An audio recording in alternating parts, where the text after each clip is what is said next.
Hi, everyone. Bill Renchler in the 1011 Now streaming studio. It's Wednesday, which is our favorite day of the week, especially when we get to have Jared Minary in the 1011 streaming studio from LPD. We appreciate your time again today, Jared. How are you doing? Good. Enjoying the summer weather now. Oh, gosh. I know, right? Just wall-to-wall sunshine, no storms.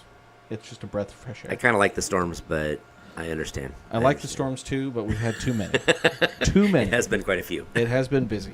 So, again, Crime Stoppers, if you're new to the program at all, again, if you're looking at cases here, you guys kind of you need some fresh leads, need some new ideas. And today we got a couple cases here in town. Pretty cut and dry. No video today, but we do have some pretty decent pictures of some individuals who have some sticky fingers. Yes. So, do you want to start with the Jeep or Let's do the Jeep. The gun? Let's do the Jeep. We'll do the Jeep. Okay. So my favorite part about this case, if you could walk us through it, is that the car actually was returned. Yes. It's kind of a weird twist. It is a weird twist. Doesn't happen very often. So basically this is on May 9th. Basically this individual had their Jeep Gladiator parked in the apartment complex. It's out by the Warhorse Casino there, South First and West Denton Road. They basically woke up the next day, car's gone. What happened? Realized that they'd left their keys in the vehicle, the wallet, and a backpack with some fishing tackle boxes in it. So all this stuff was in the Jeep when it got taken away. Of course, with a wallet and credit cards in that wallet, then we start finding out there's some credit card scams, I guess you'd call it, some frauds that were created because of the stolen cards. And we had 3 different transactions. We were able to track it back to one of them. This female was seen at the Casey's on the absolute opposite end of town over at 55th and Superior. It's kind of where Cornhusker and Superior meet. Yeah. And so she purchases some stuff there. Not really like a large purchase, but makes enough. She needs a drink and some pastries there, it looks like. Yeah. I mean, I guess you got to get road food. Yeah, that's right. So she basically takes this stuff and walks out. That's the whole reason we knew that she's there. So good images of her. We're hoping somebody recognizes her, maybe recognizes that tattoo that we see on her left chest there. We don't really know the story here. Obviously, what's really weird about it is a few days later, the Jeep magically just shows up back in the parking lot where it was stolen. The keys are in the car. The doors are unlocked. It was just kind of like, hey, I just borrowed your vehicle for a few days. Here, you can have it back now. But the question I have is, did she leave a full tank in the gas for gas? I don't know. Because that's my biggest pet peeve. Wife will sometimes borrow the car. She doesn't bring it back with a full tank. Well, I also don't know if she left some of those pastries too. That's true. That would have been, at least it's a little bit of a payoff. Yeah. So super odd. So the car has been recovered and everything inside the vehicle is still there. Again, we still had some of the credit cards, some of the fraud transactions with that, but everything else was basically returned. Yeah, it's just kind of a strange thing. I don't know, just a joyride-ish type of situation, or maybe they need a vehicle and this was available and took it, or what? But obviously we would love to hear the answer to this question. We very much would like to. Again, if you recognize this lady, again, you can kind of see the tattoo there on her left breast. Dark hair. It looks like maybe maybe Hispanic or maybe like an Asian or something like that. Could be. Maybe 20s to 30s, somewhere in there. Hard to tell. Again, maybe shops at Casey's at the 55th and Superior because that's where her favorite pastries are. Well, and obviously with it being out by the casino, maybe she lives in that area and that's where it started. Mm-hmm. Maybe she lives over at Cornhusker and she left the casino and got a car to go home. We don't really know the story. But maybe there's some kind of relation to those locations that might help you key in also. And so, while some may argue that she returned the car, she still probably gets dinged for that when it comes to the charges. It's still an auto theft. We appreciate the momentum of bringing it back, yes. But it's still an auto theft. It's still gonna get slapped on her record. So again, if you know anything, if you've heard anything, this is how they can get in touch with you. Yep. So basically, you can always call the police department, give us information there, talk to an officer at 441-6000. Of course, if you want to remain anonymous or you want to be eligible for a cash reward, you do have to contact Crime Stoppers. There's 3 ways to do that. You can call that number, 475-3600. You can go on LincolnCrimeStoppers.com and see this case and all the other cases we're working on. And, of course, you can download that P3 app and give your tip through the app. Which is your favorite? That is my favorite. Which is your favorite? Because you can have that 2-way conversation while still remaining anonymous.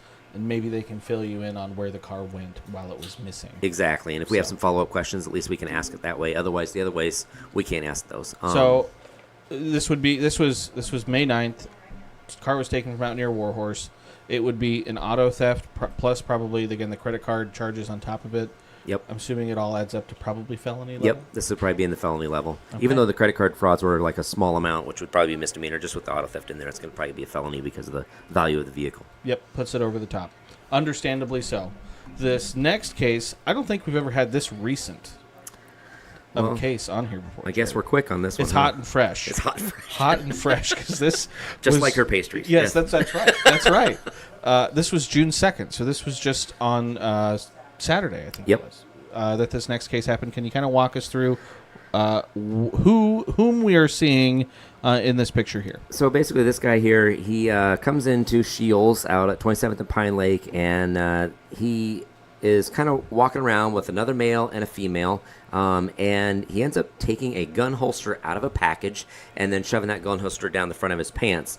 Then that same male and the one you're seeing now, they both take another gun holster each, so for a total of 3 gun holsters, and shove those down their pants. So obviously they're taking those 3 items. We know that they may have taken others. Those are the holsters, the only thing that they actually have enough to say we absolutely know they did take these.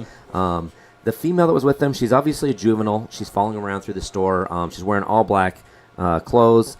It's obvious she's with them. It might even be that she looks like she's actually being kind of a lookout while they're stealing, and may even be pointing things out to them while it's happening. So there's definitely some kind of cooperation between her and these 2 guys. So obviously, being a juvenile, we're going to throw her up there right now because we don't have her actually stealing. But we definitely want to know who these 2 guys are, and if you know who the female is, we'll definitely take it.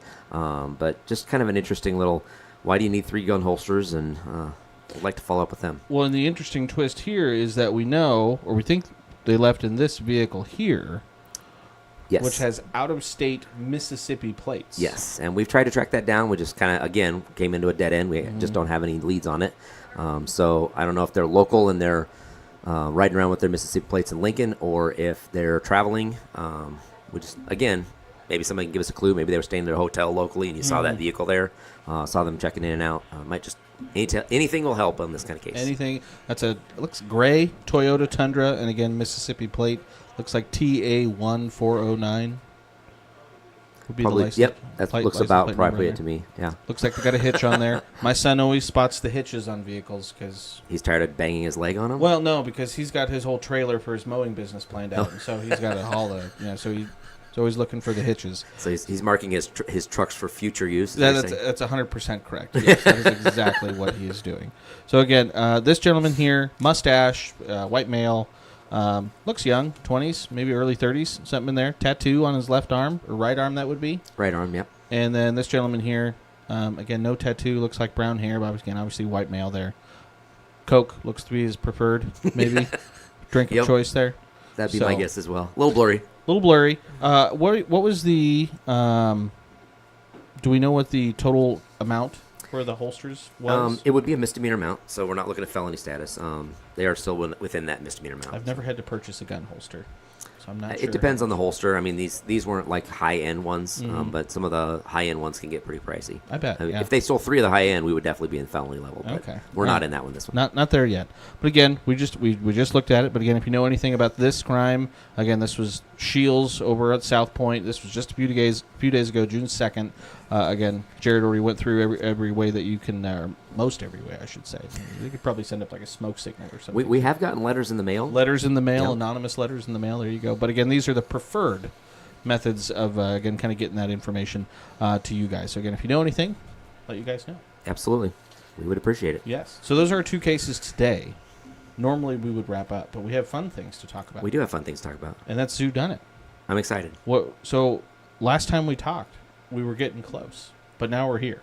Yep. Last time it was if you'd had attended last year, you were going to get an early chance to get tickets before everybody else. Well, now those of you that didn't get to go and want to go, this is your chance to buy tickets. They just opened those up to be sold. If you're not familiar with Whodunit, it's actually a really great night. This will be on Friday, August 2nd, between 5:30 and 8:30. And what we'll do is we'll take over the Children's Zoo. We have a fake crime that occurs, and you are set forth into the zoo to figure out if you can figure out zoo done it. And solve the crime. The cool thing is we have some actors out there that are kind of playing people within the crime. You get to talk to people, interview them. We have Crime Stopper tips that will give you some clues here and there. Obviously, we have crime scene technicians from the Lincoln Police Department and potentially from the Lancaster County Sheriff's Office that might be out there, maybe even UNL. And they kind of help walk you through how we would work a crime like this based on the evidence of this specific crime. So if you have any interest in the police department or law enforcement, or if you like watching those crime shows, you're CSI enthusiast, this is your chance. Yeah, if you're an enthusiast, this is your chance to really see if you're that good. And so these are the pictures we're looking at from last year's Zoo Done It. And last year, there was some limitations on how many people you could have in with space, but I think you guys have upped that number this year? We have upped that. We've at least doubled it, so we're hoping to get even more. Previously in the room we were in, we were limited by the size of the room. We're actually going to be out in the green space in the tent this year, so we can actually grow this and become a little more of a bigger event for people to enjoy. And so if you're interested, whammy, right there. There you go. Scan that QR code, and that's how you're going to be able to get tickets. Absolutely. And if you want to go to just LincolnCrimeStoppers.org/events, you can obviously go there as well. Same thing. That will just kind of lead you to our website for the Crime Stoppers program and how you can basically sign up to be in this event. The cool thing is about this, and if I didn't mention it before, while you're walking around the zoo, we also have food vendors, and there is alcohol sales that are all included in that price. So you do have the ability to have beer, adult wine, beverages. yes, and that's all included in your price. We also have the food coming from Colby Ridge, Parthenon, Valentino's in the venue, and right now we do want to thank the First Interstate Bank, 1011 Union Bank and Trust, Westgate Bank, and Goddard Enterprises for being sponsors of this event as well. Because again, this is like your guys's. Make sure this QR code's up here. This is your guys' like big fundraiser. Again, we just had Give to Lincoln Day not too long ago. I'm sure you guys probably got some dollars from that. Yep. But again, everything that you guys do, all the cash rewards that come out, all the software that you guys use to keep people anonymous, it's all paid for from things like this. Right, and this is all local. I mean, this is all local. They get no money of any kind from any organization, anything that we have gotten yet. Let's put it that way. There's no grants, nothing like that. So basically, it's all from local donations. And what that does is obviously it does provide rewards, but more importantly, it actually provides the ability for the program to continue to operate, to advertise issues, to pay for the computer program that allows those tips to come in anonymously and be delivered to the police department. It also pays for the call center when you do make the phone call. We have call takers that are creating an anonymous platform there so you aren't identified, and then that information is then put into a system that comes back to the police department. So there's a lot of back-end stuff that this pays for. It's not just the rewards. But also, again, this tax write-off, you could use this, donation, stuff like that.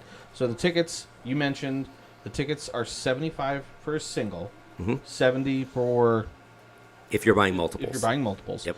But that also includes your food while you're there, and your drinks, potential adult beverages, or just maybe a water. And this obviously, because of that, this is a 21 and over event. No kids. So this is a good night out with your spouse. Get the kids away. Parent night out. That's right.